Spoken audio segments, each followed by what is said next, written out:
Thank you all for joining my channel. I just received this Springfield Armory 2020 Waypoint rifle. This is chambered in a 6.5 Creedmoor, and I have to say that my initial reaction, my first impression of this rifle is phenomenal. It feels like a custom gun. It feels really great in the hands, and at the price point, it is factory produced, of course, but at this price point, I think it is one of the best rifles on the market today. Now, I got the 22-inch barrel carbon fiber barrel. You can either get it in a carbon fiber barrel or a stainless steel barrel. This carbon fiber barrel is stainless steel on the inside. It's a match grade 416R stainless steel that's jacketed in carbon fiber. That's what I went with. They have AG composite stocks, which are some of the best stocks on the market. You can get the stocks in an adjustable cheek comb or just standard without the adjustability. Now, I went with the standard because these have really nice high combs, and I don't really see the need for me, and they are quite a bit heavier with the adjustable cheek piece, so I went with the non-adjustable. They have QD mounts on the stock, which make it nice. You can configure it in several different ways for carrying.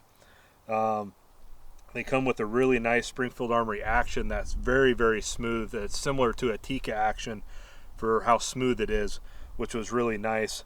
It comes standard with a rail, a 0 MOA rail that I actually took off, and I got some Hawkins Precision's long-range hybrid rings. The bolt pattern is a Remington 700 bolt pattern, so it's kind of nice, a direct mount where you get rid of the rail. I think it's a cleaner look, and it's a little bit lighter, so that's what I went with.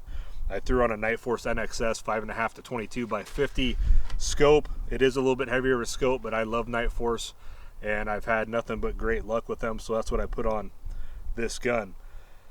I did mount this scope just a hair back because I'm setting this gun up for kind of a family gun. I want my kids to be able to shoot it, something that doesn't kick them real bad.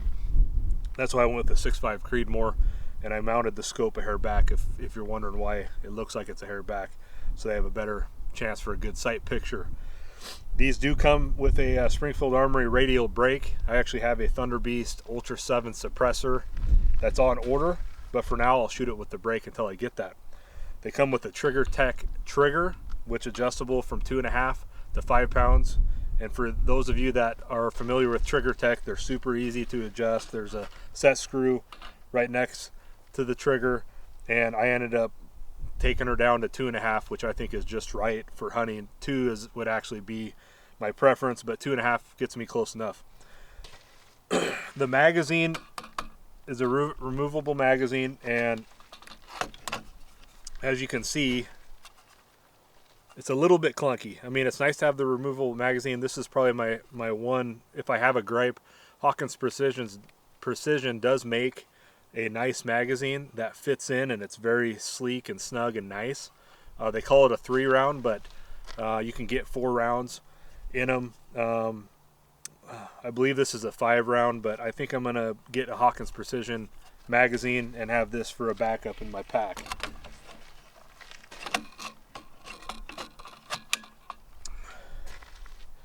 Other than that, this gun it's really nice. It comes in right around 6.5 pounds, I believe, 6 pounds 9 ounces or something like that. Obviously, without the scope, you throw the scope on and everything else, you're probably gonna be close around 10 pound-ish. The bottom of the stock has some M-lock grooves, so it makes it real handy to be able to mount any kind of a pick rail or anything for your bipod attachments or whatever you want to put on here. So that being said, I haven't shot this gun, and I've heard all different kinds of opinions. I'm not a rifle cleaning guru on breaking in a barrel, but it does make sense to me that you should have some kind of a process where you're going to break in that barrel, because when the barrel was rifled and the reamer and everything, there's going to be little microscopic chips or mountains or little peaks that need to be smoothed over. So it makes sense to me. I'm going to do that. And the process that I'm going to take here is, first of all, you want to clean the barrel completely to get any debris when it was produced and put together, or any imperfections out of the barrel. So we're just going to clean it with I'm just using Hops number 9 gun bore cleaner. I just put them in these little bottles, and we're going to clean that, and then we're going to get ready. We're going to shoot it one time. I'm going to clean it again with Hops to get out any of the powder residue, and then we're going to hit it. The big thing when we're trying to burnish and smooth over those ridges or imperfections, we need to get the copper out, because when the copper bullet goes down the barrel, it's going to strip off the copper on those little imperfections. So we want to get rid of the copper solvent. So that's why I'm personally going to shoot one time. It's a beautiful day. I got a lot of time. I'm not in a hurry. We're going to shoot one time. We're going to clean it with just a gun bore cleaner, the Hops number 9, to get the powder out. Then I'm going to hit it with the copper solvent. I got Butch's Borshine, and it seems to be really, really good stuff. We're going to put a wet rag down there, let it sit for a few minutes, and let it do its work. And then we're going to run patches through, and you'll see blue on the patch, and that is the copper coming off the barrel. And we're going to do that until we get a clean patch, and then we're going to hit it again with the gun bore cleaner just to get any of that Butch's out of there. Then we're going to shoot again, and we're going to keep doing that process until we get a clean patch, or somewhat clean. The barrel's going to let us know when it's done. There's a lot of dogmatic views that you have to do all these complicated shot sequences. It doesn't make sense to me. I'm just going to shoot one shot. I believe that it burnishes the best when there's no copper in the barrel, and once the barrel tells me that it's broke in, if it's 5 shots, if it's 10, if it's 20, I'm going to stop, and then I'm going to go to my my match grade ammo, or the ammo that I'm hoping to, and then I'm going to start patterning this gun and get the ammo that works the best and start sighting it in. So that's the process. I'm going to try to do a quick and dirty version of this, and I hope it's helpful for some of you. One thing I didn't talk about when we're cleaning, you always want to clean the gun from the action side down the barrel. These bore guides are really nice, and they ensure that you don't ding the throat of the rifle where it goes into the actual barrel and the rifling. You don't want to be dinging those. This puts you at dead center, and it helps protect that. So these are worth their weight in gold. They're not that expensive. They go right in. I already took the bolt out, but all these go right in, and you can adjust. You can feel when it's in there, and you can adjust. It's like a little mini bolt, and it'll kind of lock in there, and it's nice and snug, and it puts it center right in that throat where your rod's going to go right down the center of the barrel. I do like these tipped in rods, but a carbon fiber rod, so it doesn't damage anything. If it shouldn't hit any sidewalls. You know, the longer the rod, I got this long rod because I have a long 338 snipe tack rifle, so there is going to be a little bit of flex. But that being said, you just want a good rod that will spin and work down the rifling. So we're going to run the rags down, and you're not going to pull the rag back. It's just going to come off nice. And we have a couple jags and brushes that we're going to use to run the patches down. And I like the polymer brushes, not the brass. The brass can give you a false positive when you're using the copper solvent. So polymer, we got a jag. We're going to get to it. All right, first step, we're just going to run a patch down with the Hops number 9 bore cleaner, and we're going to clean the barrel before we shoot our first shot.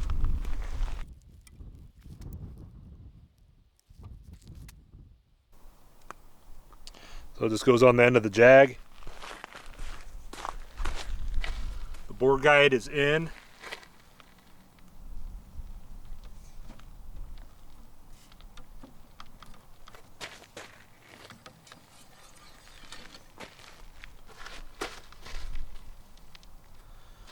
All right, even on the first clean, see, it's pretty dirty.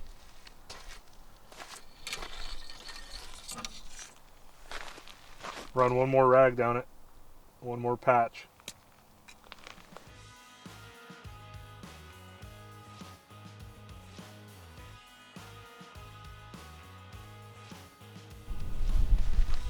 And run a dry patch down.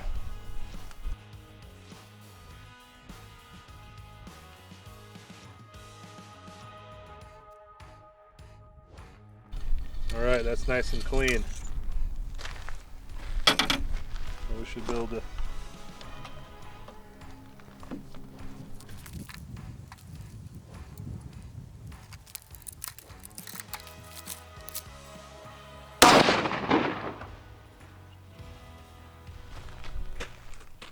All right, so we shot our first shot. I'm gonna leave this jag on here. I'm gonna run one patch with the hops, just regular bore cleaner. Work on getting the powder residue and the carbon out of the barrel before we go to remove the copper.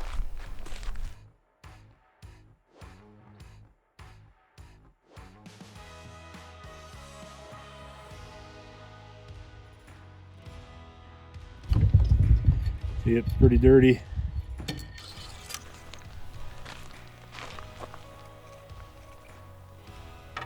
I'm going to put a brush on.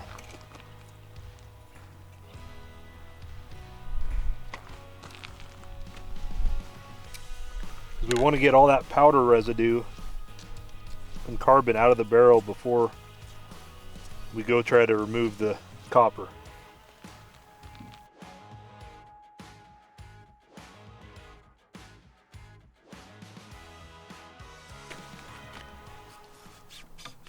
I'm going to push the brush all the way out the other end and back through. Some guys get worried about the crown of the barrel. I don't think it's a big deal, but I'm going to give it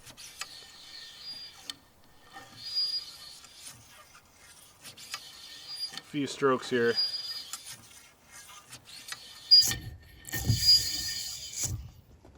I'm going to let that sit.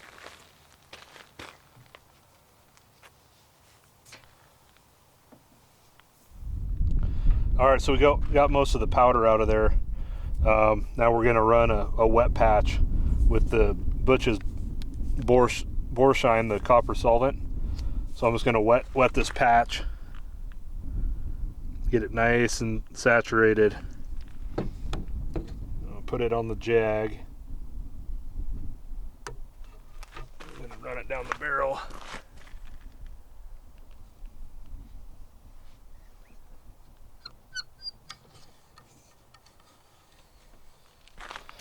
Go and take another patch.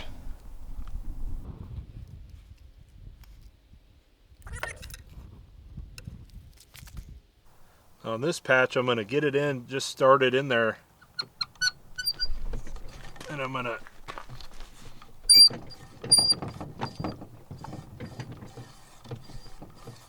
kind of scrub it back and forth, not let the jag and the patch come out the end of the barrel.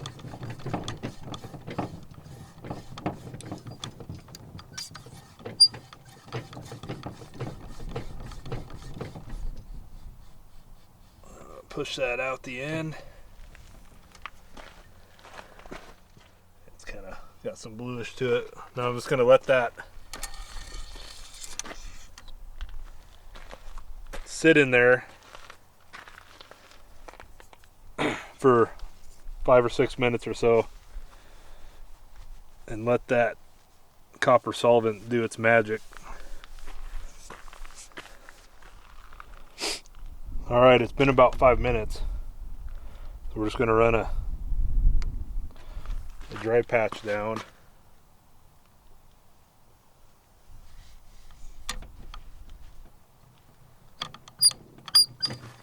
See what it looks like here.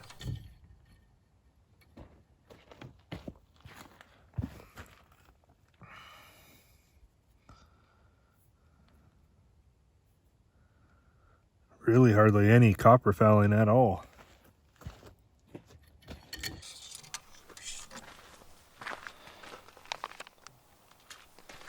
Run another dry patch.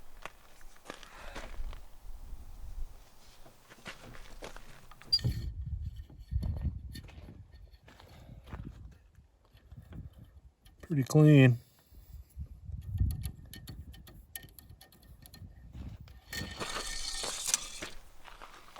Alright, gonna shoot another shot.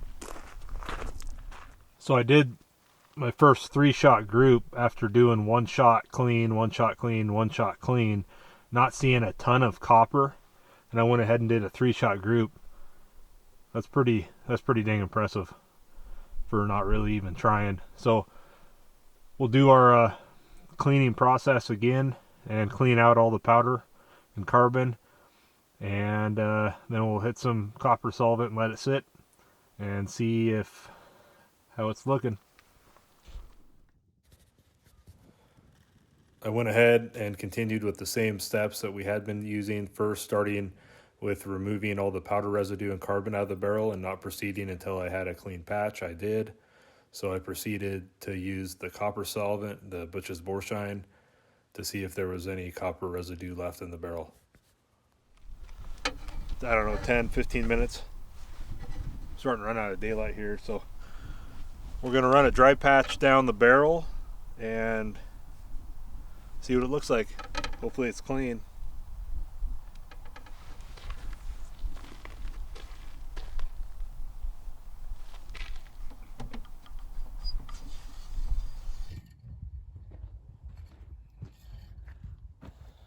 That's pretty clean there.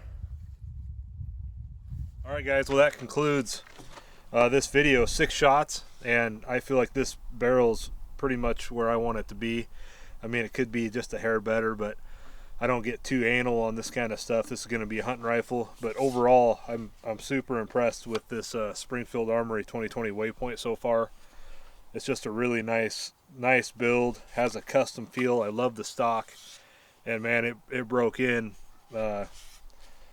very well. Not a lot of copper fouling, and I'm excited to get this thing sighted in with a good hunting round and get it out in the field. So thanks for watching, guys. Feel free to drop a comment. You're not going to hurt my feelings. I'm still learning a lot of this stuff myself. Thanks for watching. We'll see you on the next one.